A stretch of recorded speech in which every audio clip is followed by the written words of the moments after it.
I, male 33, have had a very rocky relationship with my family for the most part.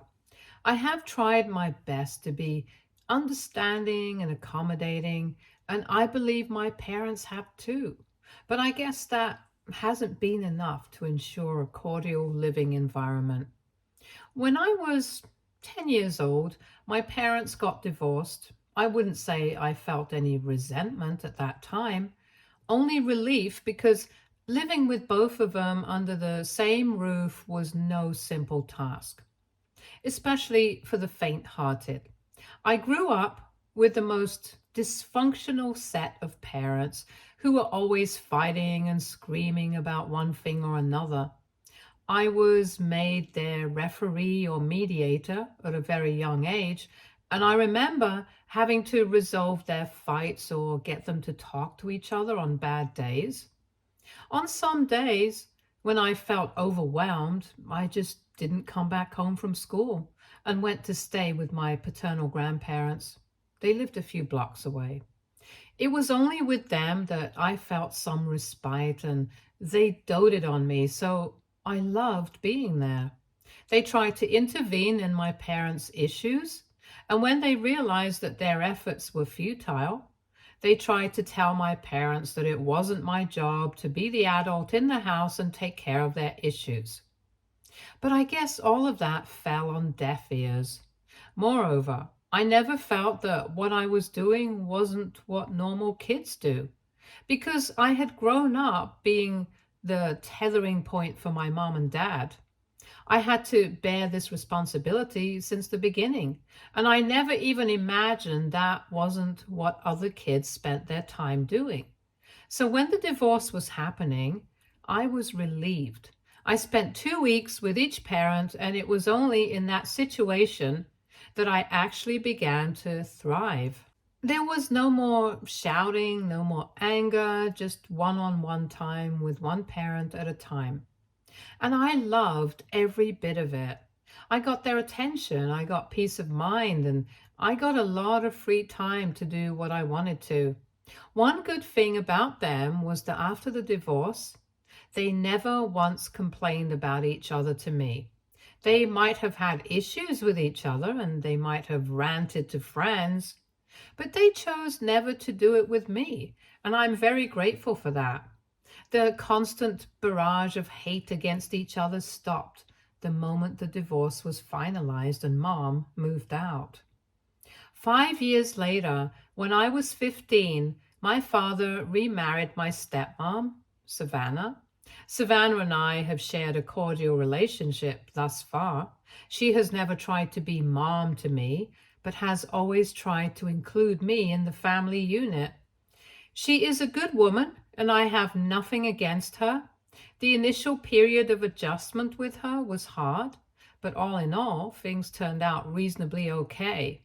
The only issue was her daughter, Gemma, now 25, female. She was 7 years old when Savannah and Dad got married, and if I'm being honest, she was a bit of a brat.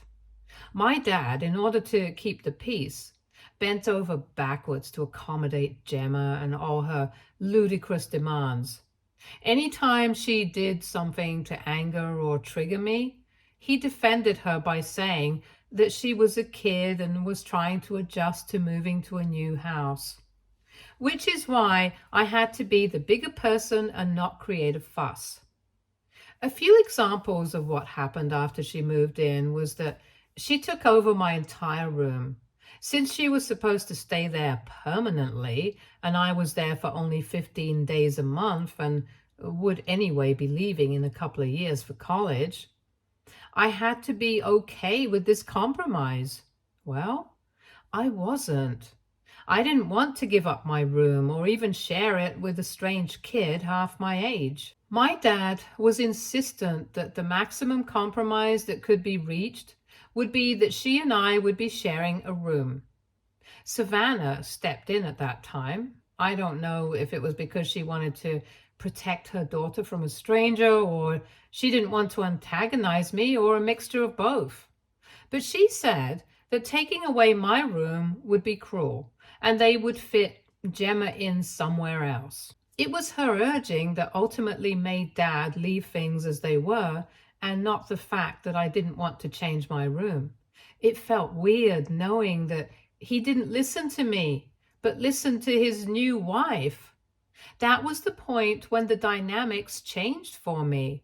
I didn't like being at Dad's place, and it wasn't because of his new wife and daughter, it was because of him.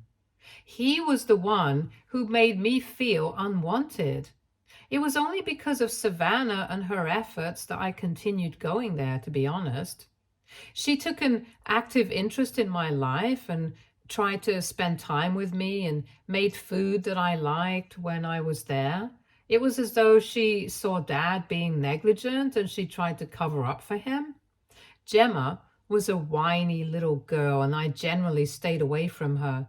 And Savannah never forced me to form a bond with her daughter either. It was generally Dad who tried to push the "your siblings now" narrative. 3 years later, while I was about to leave for college, Dad and Savannah had a kid together. My stepsister, Ashley, now 15, female. There is too much of an age gap between Ashley and me to form any sort of relationship with her, even though she's technically blood. I have no bond with her. When she was born, my dad called me aside and told me that he was in a bit of a rough spot, so he wouldn't be able to help me with university, and that I was on my own. That came as a big shock to me because I had always been told that both mom and dad had saved for my college, and the combined amount was enough for me to not rely on loans. When he backed out, my mother pitched in more to try to minimize my loans. I still had to take loans, but they were not as hefty. And I have held good enough jobs after college to be able to keep paying them off. However, this kind of permanently strained my relationship with Dad. This was money that had been promised to me, and he used it for his new family. I rarely went to Dad's place after that. I had very low contact with him, but surprisingly stayed in touch with both Savannah and Gemma. I guess it didn't matter to my father that I was no longer in his life because he had a kid to take care of again. We were low contact for almost the next 7 years, in which I graduated college, got a job, and moved cities, even lived abroad for a year. However, when I was 25, Dad reached out to me again. He tried to engage in some small talk, but I knew there had to be a reason for him to get in touch with me. And then he said it. It didn't take him long. Apparently, Ashley had a medical emergency a few months ago. I had known about it from Savannah and regularly asked for updates. And it had been a huge financial strain for them. Savannah had some money saved for Gemma's college, but Dad had used it all for Ashley's medical bills without Savannah's knowledge. So he was begging me to help with Gemma's tuition fees and said that he would repay every penny to me. I didn't want to help him out. I wanted him to face the consequences of his actions. And I told him so. I told him that he had failed me as a father and I had hoped he would do better by Gemma, but clearly that was not the case. I told him this was exactly how he had left me stranded when I had to go to college, and now he was doing the same to Gemma, and that too after literally stealing the money meant for her. I told him that I had taken out loans and so could Gemma, but he said that she did not have the support of her biological father like I had support from my mother. I disconnected the call. I knew I would help Gemma. She was a sweet kid and I had nothing against her. But I didn't want to deceive Savannah, so I called up my dad again and told him that the only condition that I was willing to help him out with was if he was honest with Savannah and if he promised to pay me back. He said that he did not want to involve Savannah, but I said that I wouldn't be shelling out a single penny if he wasn't honest with her. He cut the call. And I thought that was the end of it. But 3 days later, Savannah gave me a call. It sounded like she had been crying and she was just thanking me for everything I had done. I told her that I would help out Gemma with tuition fees, but that I would be giving the money to her and not Dad because I did not trust him. She agreed, and that was that.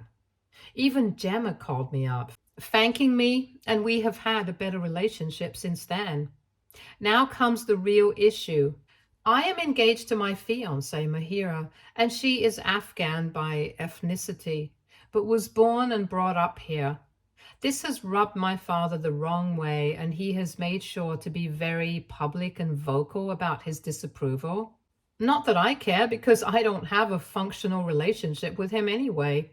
My mother and Savannah both like Mahira, and Gemma and she are quite close. So all the people that I care about have a good opinion of her, and that is what matters to me. We are planning our wedding, and I went to my dad, telling him that I need him to pay me the money that he owes me, aka Gemma's tuition money, and that I wanted it soon because that would go into funding the wedding. My father told me point blank that he would not be giving me any money if I planned on getting married to that immigrant scum. I told him what I did with that money was immaterial, and he had no right to hang it over my head like a sword. It was my money, and he owed it to me. Even if I used it to wipe my ass for the rest of my life, he did not have a say in it. He wasn't doing me a favor or lending money to me. He was only returning what was rightfully mine. He said that he would not be doing it to fund my wedding and that I could do whatever I wanted, but he wouldn't budge. To say that I was furious would be an understatement.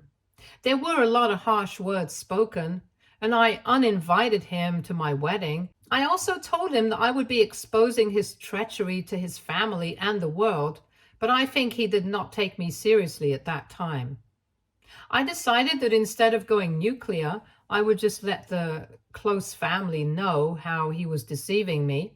So I drafted a long text detailing how he stole Gemma's money to take care of Ashley, and then came begging to me for help and promised to return the money to me, only to backtrack the minute he found a reasonable excuse to not pay.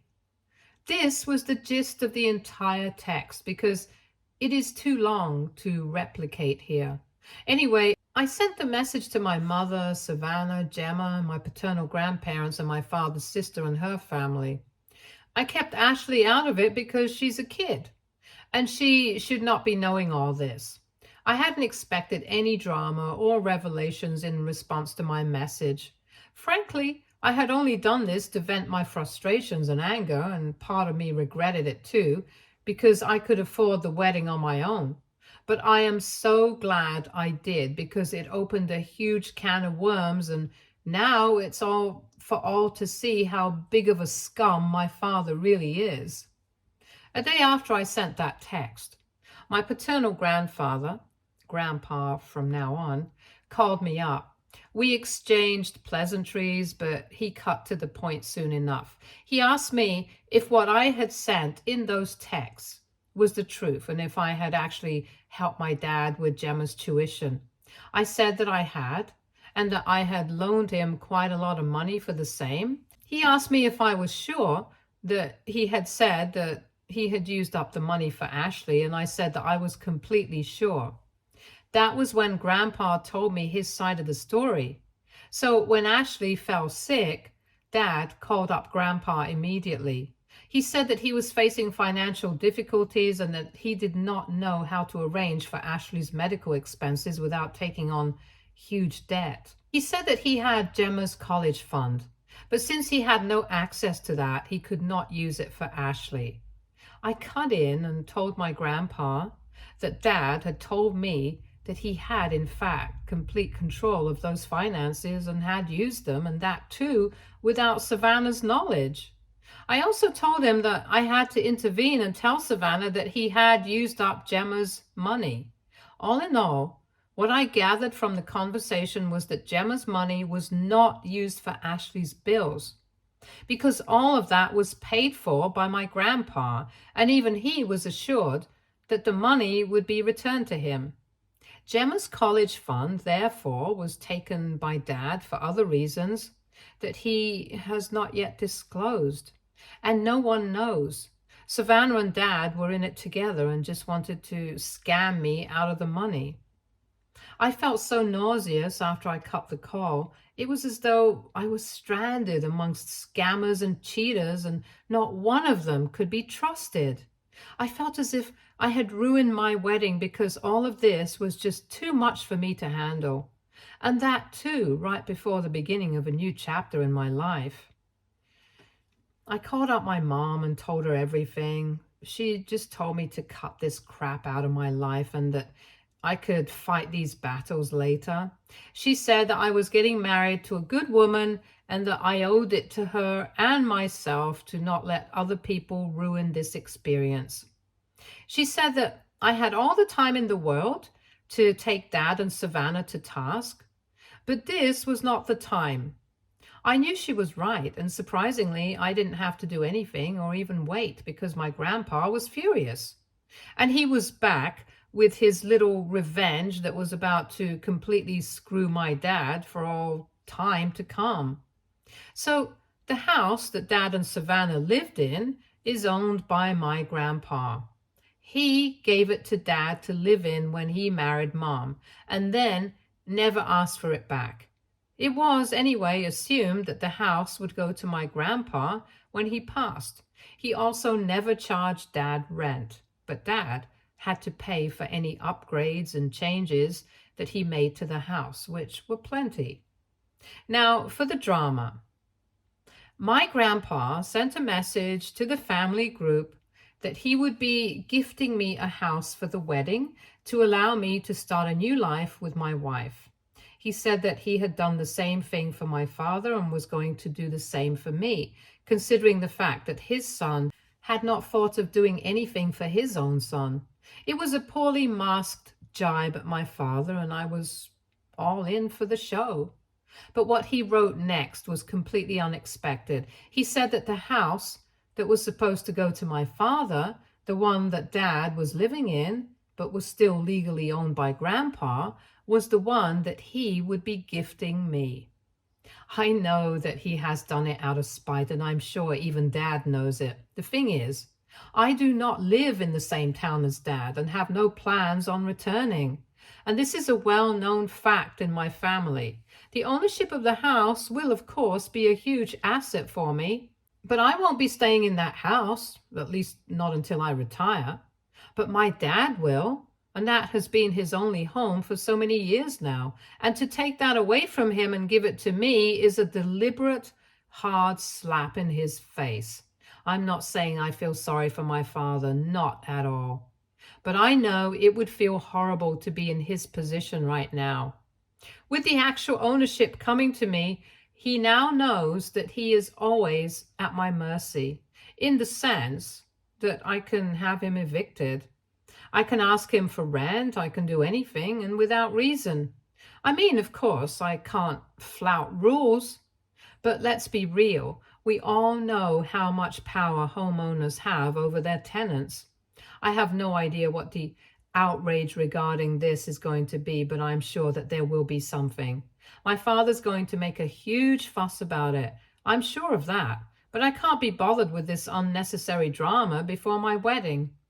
I will gladly accept the gift from Grandpa, whatever the reason he has given it to me, and I will respect him and his gift. I don't know what I'm going to do with it yet, and I'm not going to waste time thinking about all of this right now either. Update 1. Well, shit has hit the fan. My wedding is a week away and the family is in complete shambles. I tried to stay away from the drama as much as possible. I just couldn't. I was forcefully dragged into it even when I tried to maintain boundaries. After Grandpa had made it known that he was gifting the house to me, this caused a huge stir because Dad, I'm sure, never even anticipated that something like this could happen. He called me up a couple of times, but I didn't answer his calls because I knew all too well what they were going to be about. He then sent me a text saying that I needed to knock some sense into Grandpa and said that he was ashamed of his own family. I didn't respond to this text either and have since blocked him. He has been trying to get in touch with me through other sources, even getting Savannah to call me. She called me once, but when I didn't respond, she was respectful and hasn't tried calling me again. When nothing else worked, he started sending me emails. He's getting desperate and it's showing. I try my best to ignore his nonsense, but it is mentally taxing to wake up to 5 emails every single day. I just dread waking up in the morning because I know that there's something waiting for me. He is still invited to my wedding as of now, but I want to cancel the invitation. I know it will send a bad message, but at this point, I don't care. I can't even look at his face right now, and if I'm being honest, I need distance from Savannah too right now. I'm scared he's going to pull off something during the wedding as well. I called up my grandpa and told him that he needs to ensure that all this drama is kept away from me until I'm back from my honeymoon. I told him I didn't care what you do.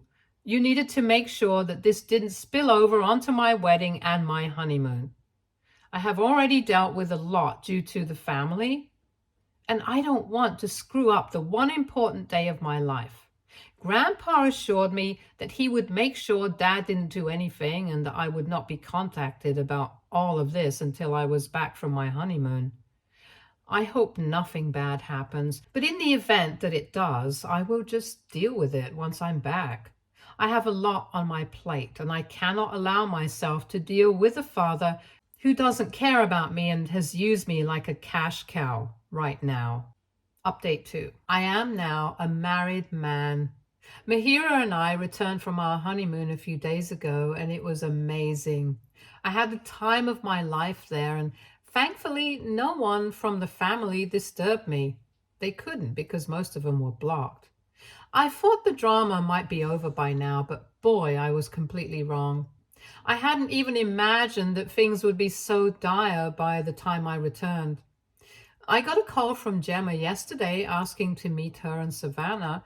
I told her that I wasn't very comfortable meeting Savannah.